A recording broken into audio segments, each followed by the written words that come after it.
위의 두 가지 표현은 보기에 매우 다르게 보입니다.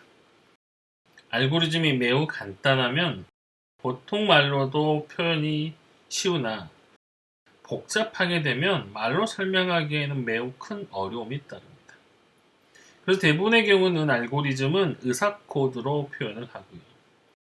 이 외에도 이렇게 플로우 차트의 형태로 알고리즘을 표현하기도 하지만 역시 매우 제한적으로 사용이 됩니다.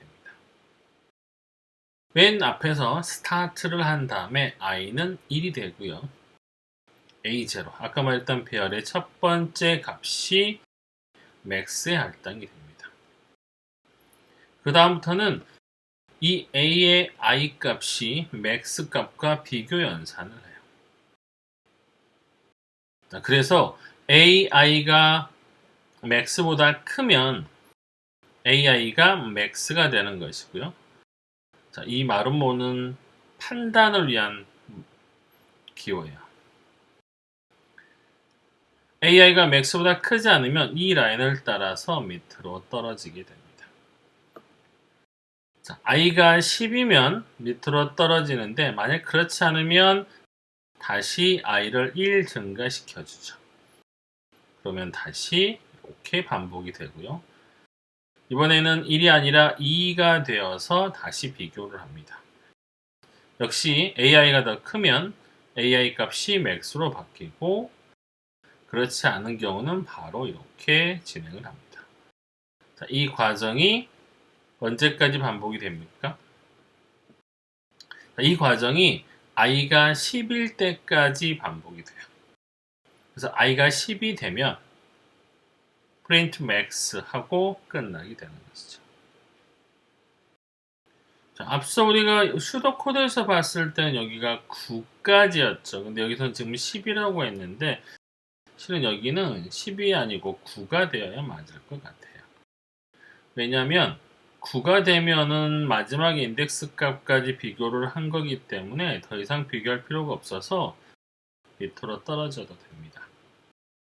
뭐 이건 별로 중요한 건 아니기 때문에 i가 10인지 9인지는 중요하지 않지만 지금 앞서 나왔던 이 알고리즘을 그대로 플로우 차트로 그린다고 하면 여기가 9가 되어야 맞습니다.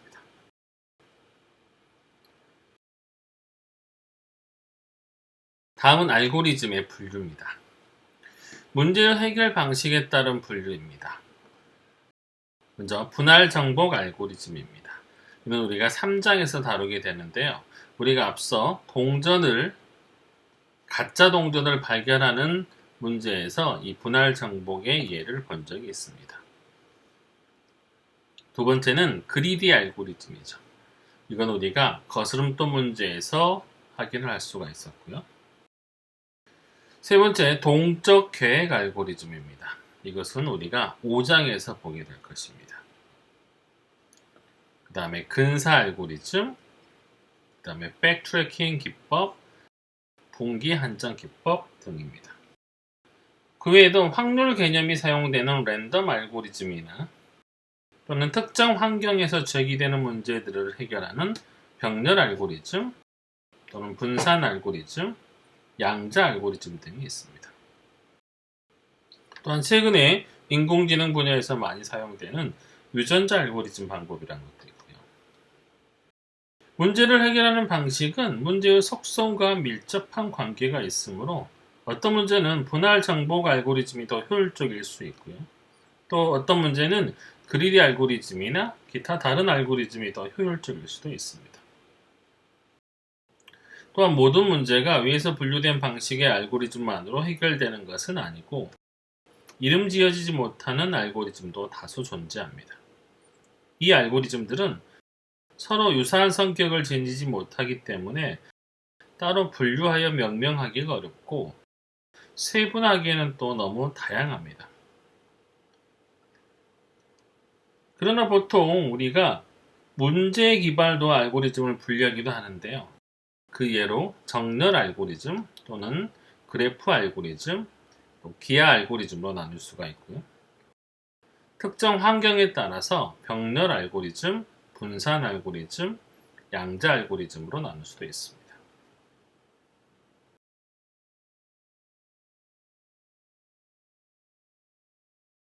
알고리즘의 효율성에 대한 표현입니다. 알고리즘의 효율성은 수행 시간 또는 알고리즘이 수행하는 동안에 사용되는 메모리 공간의 크기로 나타낼 수가 있습니다. 이들을 우리가 각각 시간 복잡도 또는 공간 복잡도라고 합니다. 일반적으로 알고리즘을 비교할 때는 시간 복잡도가 주로 사용이 됩니다. 이유는 알고리즘이 수행되는 동안에 사용되는 메모리 크기는 극히 제한적인 문제에서나 그 중요성이 강조되기 때문입니다.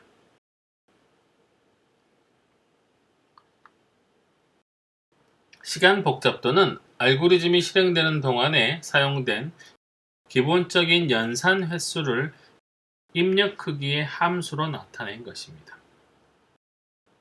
기본 연산이란 데이터 간 크기 비교, 데이터 읽기 및 갱신, 숫자 계산 등과 같은 단순한 연산을 의미합니다. 예를 들어 10장의 숫자 카드 중에서 최대 숫자를 찾는 경우, 순차 탐색으로 찾는 경우에 숫자 비교가 기본적인 연산이고 총 비교 횟수는 9번입니다. 만약에 n장의 카드가 있다고 하면 n-1번의 비교 수행으로 시간 복잡도는 n-1이 되게 됩니다.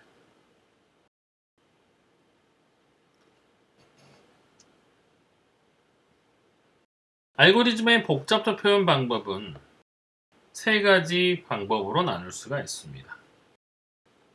최악 경우 분석이 가능하고요. 또는 평균 경우 분석, 또는 최선 경우 분석입니다. 일반적으로 최악 경우 분석으로 알고리즘의 복잡도를 많이 나타내는데 어떤 입력이 주어지더라도 알고리즘의 수행 시간이 얼마 이상은 넘지 않는다라는 상한의 의미를 나타내고 있습니다. 평균 경우 분석은 입력의 확률 분포를 가정하여 분석하는데 일반적으로 균등 분포를 가정합니다. 즉, 입력이 무작위로 주어진다고 가정하는 것입니다. 최선 경우 분석은 거의 사용되지 않으나 가장 빠른 수행 시간을 분석하며 최적 알고리즘을 찾는 데 보통 활용되는 방식입니다.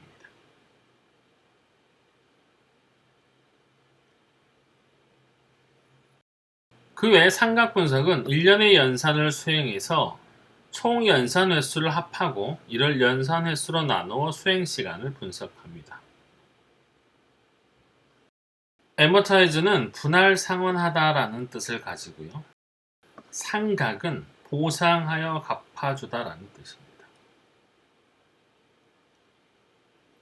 일반적으로 알고리즘의 수행 시간은 최악 경우 분석을 이용해서 표현을 합니다.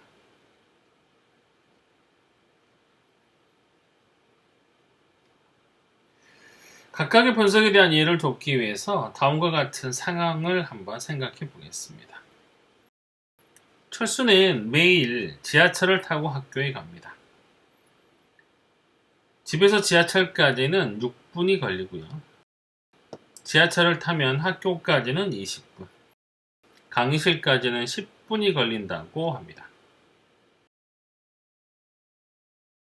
자, 최선의 경우는 집을 나와서 6분 후에 지하철역에 도착하고 운이 좋게 바로 열차를 탄 경우를 생각해 볼 수가 있습니다.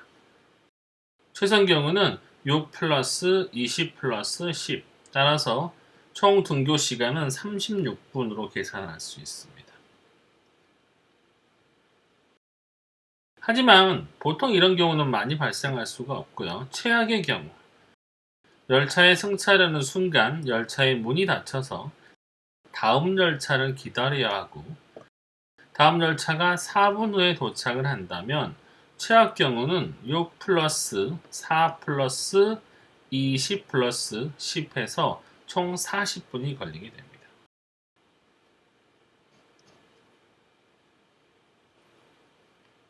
평균 시간은 대략 최악과 최선의 중간이라고 가정했을 때 약 38분 정도가 걸리는 걸 확인할 수가 있습니다. 따라서 늦어도 40분이면 간다고 말하면 이는 최악의 경우를 뜻하는 것이고요. 이와 같이 알고리즘의 시간 복잡도도 대부분 최악의 경우로 나타냅니다. 왜냐하면 대부분의 알고리즘이 입력에 따라서 그 수행 시간이 다를 수 있기 때문입니다.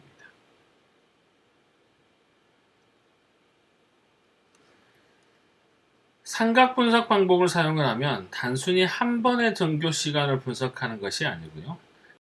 예를 들어서 한 학기 동안의 등교 시간을 분석해 본다는 점에서 그 의미를 갖습니다. 한 학기 동안에 100번 학교를 간다고 했을 때 최악의 경우가 100 곱하기 40은 4000분이고요. 한 학기 동안에 항상 지하철만 타고 최악 경우인 경우는 40분씩 걸린다고 가정하여 계산된 4000분은 실제 등교 시간보다는 지나치게 긴 시간입니다. 왜냐하면 실제로 어떤 날은 택시를 타고도 갈 수가 있고요. 지하철이나 버스를 타고 학교에 갈 수도 있기 때문이죠. 삼각 분석은 한 학기 동안 학교에 가는데 소요되는 시간을 모두 합해서 학교에 간 횟수인 100으로 나눈 값을 1회 등교 시간으로 분석을 하는 것입니다. 2.6절은 복잡도의 점근적 표현 방법입니다. 시간 복잡도는 입력의 크기에 대한 함수로 표기합니다. 이 함수는 주로 여러 개의 항을 가지는 다항식으로 표현이 되고요. 이를 입력의 크기에 대한 함수로 표현하기 위해서 점근적 표현 방법을 사용합니다. 점근적 표현이라는 것은 입력 크기 n이 무한대로 커질 때의 복잡도를 간단히 표현하기 위해서 사용하는 표기법입니다. 대표적으로 빅5 표기, 빅오메가 표기, 세타 표기로 나타낼 수가 있습니다. 여기서 빅5 표기는 복잡도의 점근적 상한을 나타내고요. 빅오메가 표기는 복잡도의 점근적 하한을 나타내며 세타 표기는 복잡도의 상한과 하한이 동시에 적용되는 경우를 나타냅니다.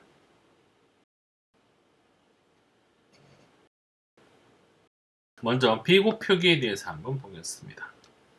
빅5 표기의 정의는 모든 n이 n0보다 크거나 같을 때 fn이 cgm보다 작거나 같다는 것이 성립하는 양의 상수 c와 n0가 존재하면 fn은 빅5gn으로 나타냅니다. 이 빅5의 표기의 의미는 n0와 같거나 큰 모든 n, 즉 n0 위에 나타날 수 있는 모든 n에 대해서 fn이 cgm보다는 크지 않다는 것을 나타냅니다. fn은 빅5gn은 n0보다 큰 모든 n에 대해서 fn이 양의 상수를 곱한 gn에 미치지 못한다는 것을 뜻하고요. 따라서 이 gn을 fn의 상한이라고 합니다. 이 함수는 n이 증가함에 따라서 빅5gn이 점근적 상한이라는 것을 나타냅니다. 즉, gn이 n0보다 큰 모든 n에 대해서 fn보다 항상 크다는 것을 나타냅니다. 지금 책에서는 저희가 이게 컬러로 표시가 되어 있어서 이해가 조금 편한데 여기서는 지금 둘 다 흑백인데요. 지금 이 곡선이 fn 곡선이고 이 곡선이 cgn 곡선입니다.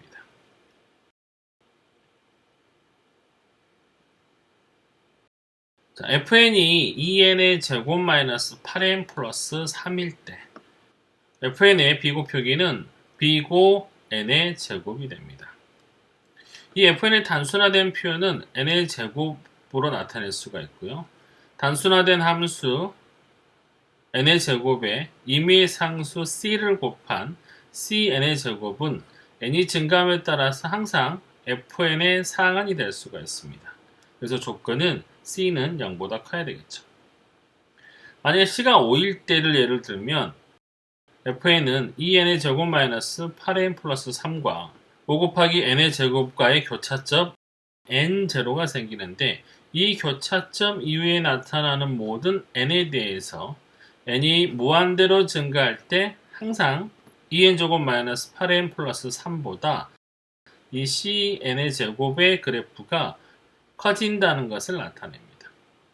따라서 b고 n제곱이 2n 제곱 마이너스 8n 플러스 3의 점근적인 사항안이 되는 것이죠.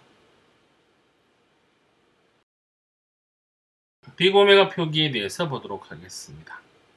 빅 오메가의 정의는 모든 n이 n0보다 크거나 같을 때 fn이 cgm보다 크거나 같음이 성립하는 양의 상수 c와 n0가 존재하게 되면 이거를 fn은 빅 오메가 gn이라고 정의를 합니다.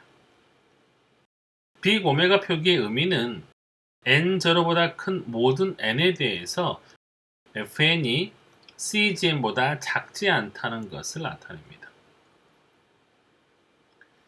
따라서 이것은 fn이 빅 오메가 gn의 양의 상수를 곱한 gn이 fn에 미치지 못한다는 뜻이기 때문에 이 gn을 fn의 하합이라고 합니다. 자, 아까 빅 O와 다르게 빅 오메가는 이렇게 fn 곡선과 cgn 곡선의 교차점인 n0보다 n이 더 커질 때 항상 fn보다 이 cgn이 작아지는 값, 이 값을 우리가 빅 오메가라고 표현을 합니다.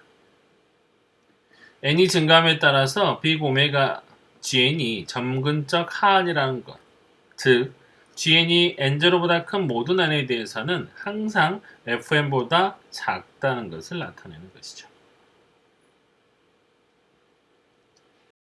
세타 표기는 모든 n이 n0보다 크거나 같은 상황에 대해서 C1gn은 fn보다 크거나 같고 C2gn은 fn보다 작거나 같다가 성립하는 양의 상수 C1, C2, n0가 존재하면 fn은 세타 gn이라는 것입니다.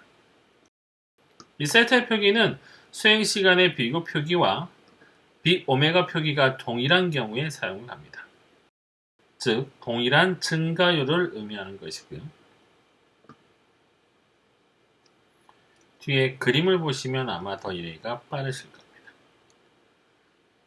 n0보다 큰 모든 n에 대해서 세타 표기가 상한과 하한을 동시에 만족하는 것을 보여주는 게 바로 이 세타 표기가 되겠습니다.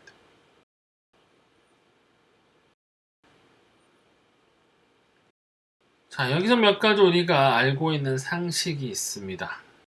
곱셈의 상수는 생략될 수 있다는 것입니다. 14의 n의 제곱은 n의 제곱이 될 수 있다는 것이고요. 만약 a가 b보다 크면 n의 a승은 n의 b승을 지배한다는 뜻이고요. 이는 n의 제곱이 n을 지배하는 것과 마찬가지입니다. 어떤 지수승은 어떤 다항식을 지배할 수 있다는 것인데요. 예를 들어서 3의 n승은 n의 5승을 지배할 수 있다는 것을 나타냅니다. 그래서 어떤이란 표현을 쓰는 것은 반드시 그렇다는 게 아니고요. 3의 n승이 n의 5승보다 큰 일정한 값을 가진 지수승이 존재한다는 것을 의미합니다. 네 번째는 어떤 다항식은 어떤 로그 함수를 지배할 수 있다는 뜻을 나타냅니다. n은 로그 n의 3승을 지배할 수 있다는 것이고요. n의 제곱은 n 로그 n을 지배할 수 있음을 나타냅니다. 다음은 비고 표기의 예입니다. n이 2보다 크거나 같고 3n 플러스 2가 4n보다 작거나 같다. 이때는 우리가 3n 플러스 2를 b고 n으로 표시를 할 수가 있습니다. 또 n이 3보다 크거나 같고 3n 플러스 3이 4n보다 작거나 같으면 3n 플러스 3이 b고 n이 되는 것이죠. 마찬가지 방법으로 쭉 보시면 될 것 같고요. 빅 오메가 표기에 대한 예입니다. n이 1보다 크거나 같고 3n 플러스 2가 3n보다 작거나 같으면 3n 플러스 2가 빅 오메가 n이 된다는 것이고요. n이 1보다 크거나 같고 3n 플러스 3이 3n보다 크거나 같으면 3n 플러스 3은 빅 오메가 n이 된다는 것을 나타냅니다. 마찬가지로 나머지도 한번 살펴보시면 될 것 같고, 세타 표시는 n이 2보다 크거나 같고 3n이 3n 플러스 2보다 작거나 같고 4n보다는 작거나 같을 때 3n 플러스 2가 세타 n이 된다는 뜻입니다.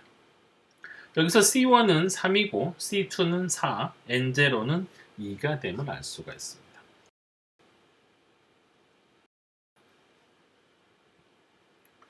우리가 복잡도를 나타낼 때 자주 사용하는 비고 표시입니다. 비고 1은 상수시간, 콘스탄트 타임을 나타내고요. 비고 로그 n은 로그 시간이라고 합니다. 비고 n은 선형 시간이고요. 비고 n 로그 n은 로그 선형 시간, 비고 n의 제곱은 제곱 시간, 비고 n의 세제곱은 세제곱 시간, 비고 2n은 지수 시간이라고 표기를 합니다. 비고 표기 간의 포함 관계를 한번 보시면 이런 식의 그림이 설명될 수가 있습니다. 자, 함수의 증가율 비교를 한번 보시면 로그의 n은 거의 우리가 n과 같은 그래프의 크기를 가지고 있고요. 그 다음에 n 로그 n, 그 다음에 n의 제곱, 그 다음에 2의 n승, 그 다음에 n 팩토리얼, 이렇게 함수의 증가율 그래프가 나타나고 있습니다.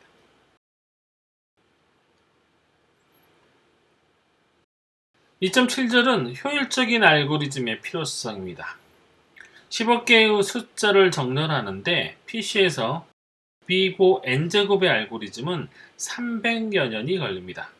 반면에 B고 N 로그 N은 보통 5분 안에 정렬을 끝마칠 수가 있습니다.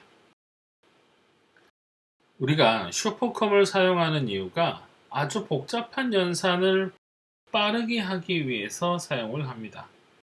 보통 N제곱승, B고 N제곱승의 연산을 PC에서 하게 되면 300년이 걸린다고 했죠. 이때 이 n이 보통 10억 개 정도가 됐을 때를 의미하는 거고요. 슈퍼컴을 사용하게 되면 일주일이면 이거를 해결할 수가 있습니다.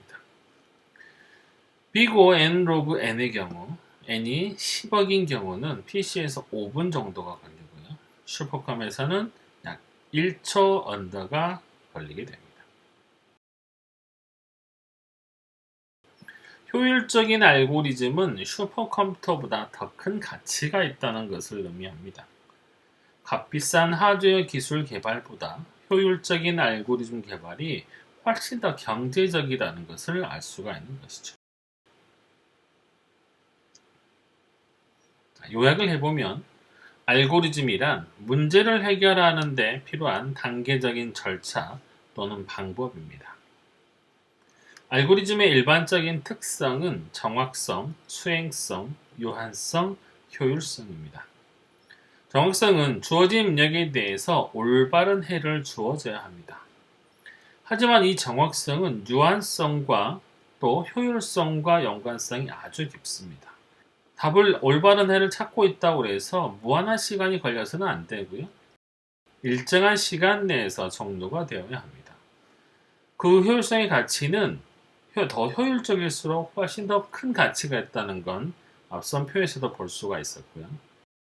수행성은 각 단계는 컴퓨터에서 이 단계가 수행 가능해야 합니다. 대부분의 알고리즘은 의사 코드 형태로 표현을 할 수가 있습니다.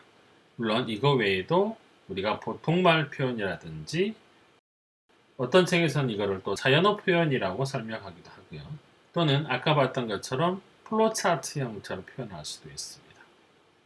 알고리즘의 효율성은 주로 시간 복잡도와 연관성이 있습니다. 이 시간 복잡도는 알고리즘이 수행하는 기본적인 연산의 횟수를 입력 크기에 대한 함수로 표현한 것입니다. 보통 공간 복잡도는 우리가 감안하지 않는다고 얘기를 했고요. 알고리즘의 복잡도를 표현하는 방법으로는 최악 경우 분석 또는 평균 경우 분석, 최선 경우 분석 등이 있습니다. 점금적인 표현은 입력의 크기 n이 무한대로 커질 때의 복잡도를 간단하게 표현하기 위해서 사용하는 표기법입니다. 대표적으로 빅 O 표기는 점근적인 상한을 나타내고요. 빅 오메가 표기는 점근적 하한을 나타냅니다. 세타 표기는 동일한 증가율을 나타내는 것이고요.